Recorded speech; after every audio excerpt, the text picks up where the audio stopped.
welcome to this special APEC wrap-up edition of the war. Great as always to have your company. And Craig, aren't these dries of bones great? What What a fantastic, appropriate choice, wasn't it? Because after APEC refused to set targets for climate change, the world pretty much will be dry as a bone. It will be. But look, you can't expect too much to come out of a $330 million summit, Chris. I mean, for some leaders, it was hard enough just knowing what the summit was called. Mr. Prime Minister, thank you for your introduction. Thank you for being such a fine host for the OPEC summit.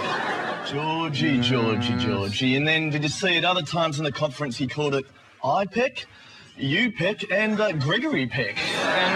And the gaffes then continued when he tried to praise Australia's commitment to Iraq. As John Howard accurately noted when he went to thank the Austrian troops there. No, that wasn't actually a gaffe. Howard did visit the Austrians in Iraq. There he is. Oh, my mistake. Yes. It's a famous photo. I apologise, but it does beg the question, if someone as stupid as George Bush can get a seat at the APEC table to discuss the war on terror, then shouldn't we open it up to all the key players in world terror, like Osama bin Laden? Exactly. Where was Osama's invite? He should have been there at APEC, and who better to help him get them there than the most wanted people in the world right now? Julian Morrow and Jazz Licciardello. Let's do it.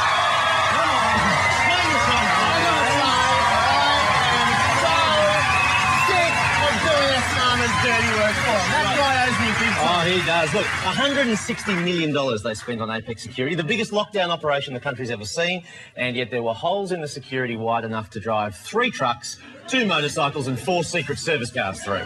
Top effort, blokes. Let's have a look now at how it all unfolded. Talk us through it. Okay, well, Osama likes to travel in style, right? So we made a do-it-yourself motorcade, cunningly disguised with this Canadian flag. Oh, yeah. It's a modern-day Trojan horse. Yeah, but there are a few hints we were fakes, like our official code, SFA.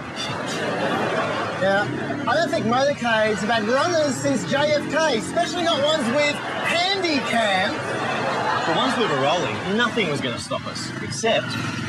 Fuck, we've got a red light. Yeah, let him through. But yeah, cops don't keep Osama waiting, so watch this guy here. He stops the traffic and then waves us through. That was amazing. No questions asked at all. On we roll, right up to what they call the Ring of Steel. There it is. And didn't security jump on us? We stopping? No, you're fine. Yeah, not too much checking at that checkpoint. Yeah, so look, we were just walking on down, right on down to the red zone. Now that is the real no-go zone, but I tell you what, it's pretty relaxed in there. Look at this guy can't hear his back to us. I don't know what he's looking at. Yeah. Now, you know, the media said we got past a second checkpoint, but it wasn't really like a checkpoint. It was more like a guard of honour. Yeah. They're not too fast, are they? Yeah, now look, by this stage, it's become pretty bloody obvious the cops weren't going to stop us, so we decided to stop ourselves. Sorry. I'm sorry, I'm going to have to turn this around. We've got to go back. Okay. Now, at this stage, we've got much further than we ever expected. I think that's fair to say. And all of a sudden, we're trying to turn around a motorcade right in front of George W. Bush's hotel. Kaz, I was a bit worried. Yeah. But as for the cops, well, they weren't so worried. Let's go back this way, okay? Okay, turn around. Road yours.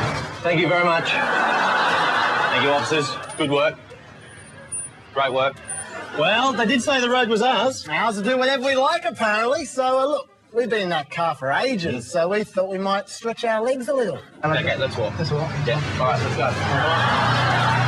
He's walking with me. All right, come on, let's go. And I think this is when they got a bit suspicious. I think so, yeah. Officer Julian Morrow.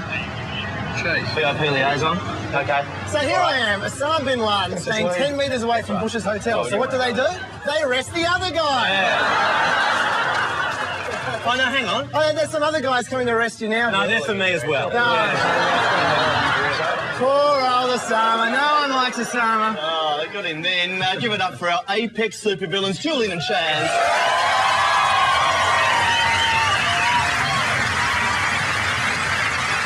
I'm telling you, all it takes is a Canadian flag. That's it. Well, it's funny you mention that because they actually tightened security the day after you guys did it. They kind of tightened it up a lot. They did. Well, they said they did, but we just wanted to be absolutely sure that it had been tightened. So the very next day, we went to see if the cops had got any better at spotting a fake Canadian motorcade.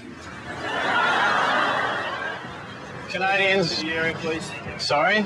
Lead the area, please. We've got a Canadian flag. Turn around, lead the area, please. can't believe it. What's wrong with this thing? I can't believe This doesn't look any more ridiculous than the other one. It's a big improvement. It was good, Much yeah, tighter, which is very reassuring. Well, not quite, Chris, because there was actually another security breach at APEC which left the police even more red-faced.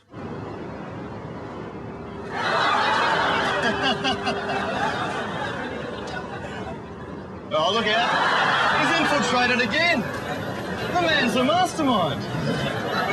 To be honest, I don't think you do need to be a mastermind to get past APEC security, Chris. If any of the cops had bothered to look at our passes, they should have seen they were clearly marked joke in capital letters. To be fair, though, I think on George Bush's security pass has also been marked in joke, so... Maybe. Look, well, I still reckon no other security guard would have fallen for those fake passes.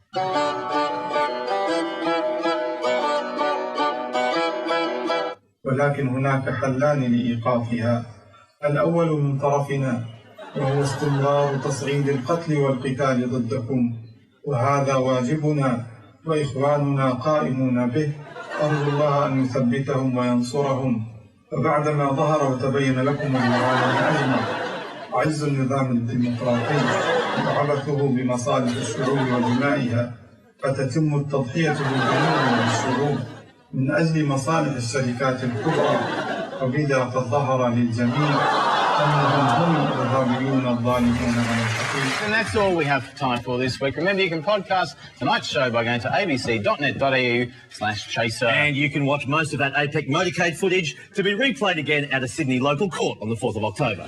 And then again on Canada's Funniest Home Videos. Yeah. But look, jokes aside, we should say that it's been a pretty bizarre week in the life of this show, and I'd like to stress that it wasn't just Chaz and me who were arrested last Thursday. No, it's not all about us. There were 9 other people charged alongside us, hard-working producers, crew, drivers and extras.